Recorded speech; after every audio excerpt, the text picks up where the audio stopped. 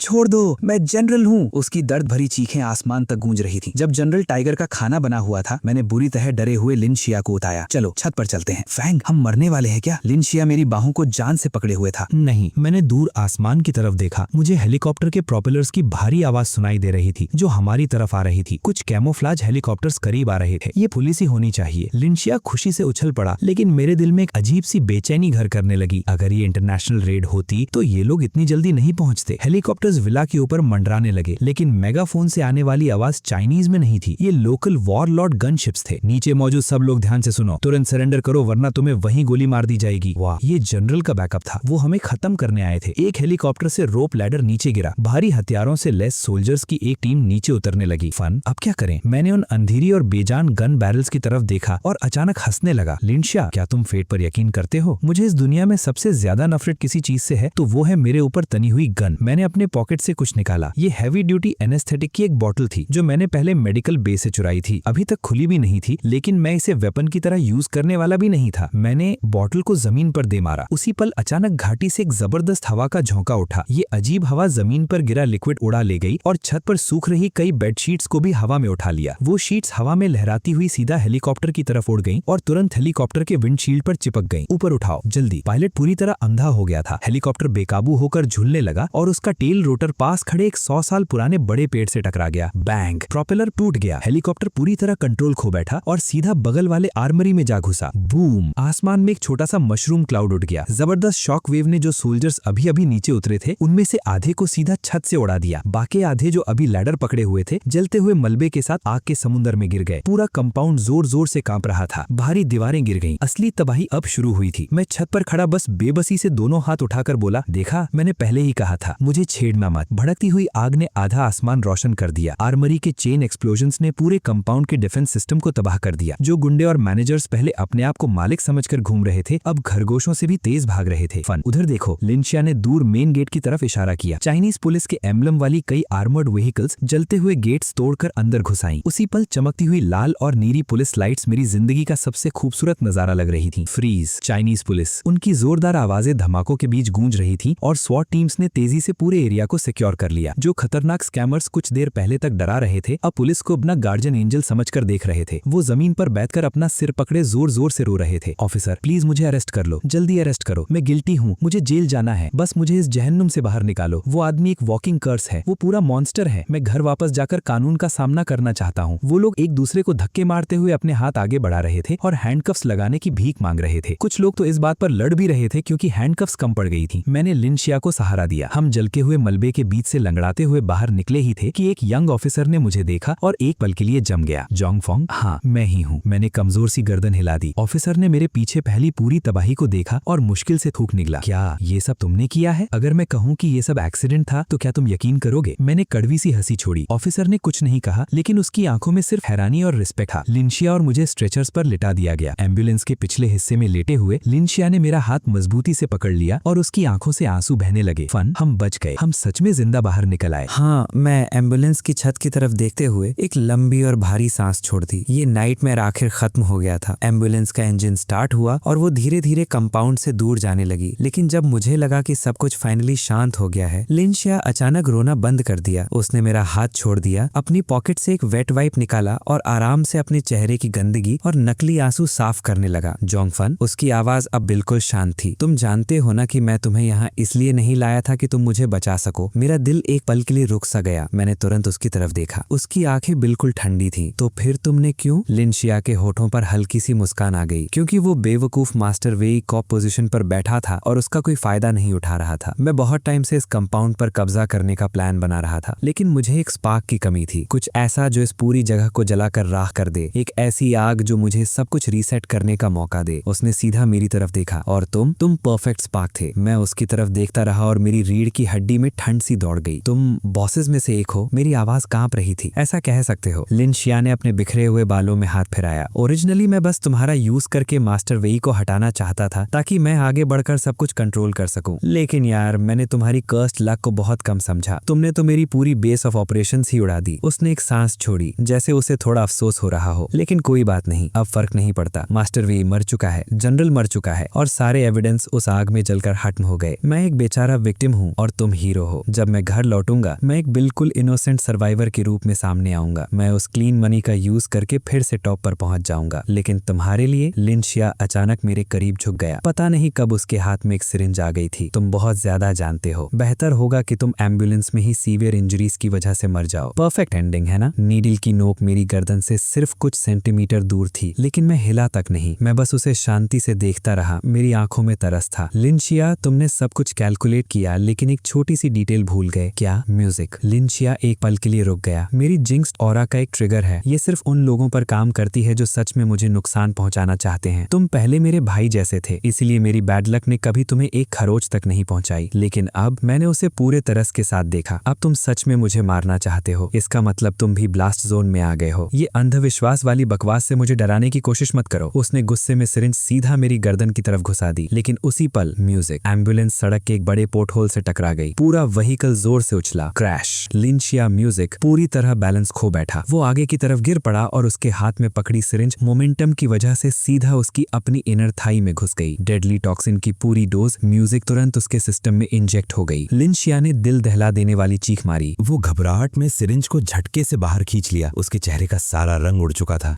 मुझे बचाओ। वो बेचैनी से मेरे कपड़े पकड़ने लगा। उसकी आंखें डर से पूरी खुली हुई थी। जहर बहुत ही खौफनाक स्पीड से असर कर रहा था। 10 सेकंड से भी कम वक्त में उसके मुंह से झाग निकलने लगी। मैं बस अपने तकिए से टेक लगाकर बैठा रहा और उसे देखते हुए एक थकी हुई सांस छोड़ी। मैंने तुम्हें पहले ही कहा था, जो भी मुझे नुकसान पहुंचाने की कोशिश करता है वो हमेशा मुझसे बहुत पहले मर जाता है। लिंशिया की आंखें और ज्यादा खुल गईं। उसने मुझे गहरे शौक के साथ देखा और अपनी आखिरी सांस ले ली। उसका शरीर पूरी तरह सख्त हो गया। मरते वक्त तक भी वो ये समझ नहीं पाया था कि उसने इतनी बारीकी से सब कुछ प्लान करने के बाद भी एक मामूली से पोर्ट होल से कैसे हार मान ली। 3 महीने बाद मैं पुलिस स्टेशन के इंटेरोगेशन रूम में बैठा अपना स्टेटमेंट दे रहा था। मेरा स्टेटमेंट लेने वाला डिटेक्टिव रिपोर्ट को देखकर पूरी तरह हैरान था। तो पूरे क्राइम सिंडिकेट की लीडरशिप खत्म हो गई। बॉस वी इलेक्ट्रिक्यूशन से मरा, डॉक्टर सर्जिकल लाइट के नीचे कुचल गया, जनरल को टाइगर ने मार डाला और मास्टरमाइंड मिस्टर ली ने गलती से खुद को डेडली गोज का पॉइजन इंजेक्ट कर लिया और तुम बिना एक खरोच के बच निकले। मैंने बस सर हिला दिया। ऑफिसर, मैंने आपको बार बार बताया है, मैं सच में एक वॉकिंग जिंक्स हूँ। डिटेक्टिव ने अपनी नोटबुक बंद कर दी। उसने मुझे एक बहुत ही अजीब एक्सप्रेशन के साथ देखा। मिस्टर जैंग, ऊपर एक स्पेशल डिपार्टमेंट है जो आपसे मिलना चाहता है। कैसा department? National bureau of supernatural phenomena and causality defence. सच कहूं तो क्राइम से लड़ने के लिए तुम्हारी कंडीशन का यूज करना देश के लिए एक स्ट्रेटेजिक वेपन जैसा है। मुझे लगता है अब तुम्हें जॉब ढूंढने की टेंशन नहीं लेनी पड़ेगी। मैं पुलिस स्टेशन से बाहर निकला और चमकती हुई धूप भरी दोपहर में आ गया। एक स्ट्रे डॉग मेरे पास से गुजरा। वो रुका, मुझे देखकर भौंकने के लिए मुंह खोला और तुरंत फिसल गया। उलटकर अपनी पीठ के बल गिर पड़ा। मैंने उसकी तरफ देखा और जोर से हंस पड़ा। लगता है मेरी लेजेंडरी जिंदगी अभी बस शुरू हुई है। जब तक मैं जस्टिस के लिए लड़ता रहूंगा, ये बदकिस्मती ही दुनिया की सबसे तेज तलवार है।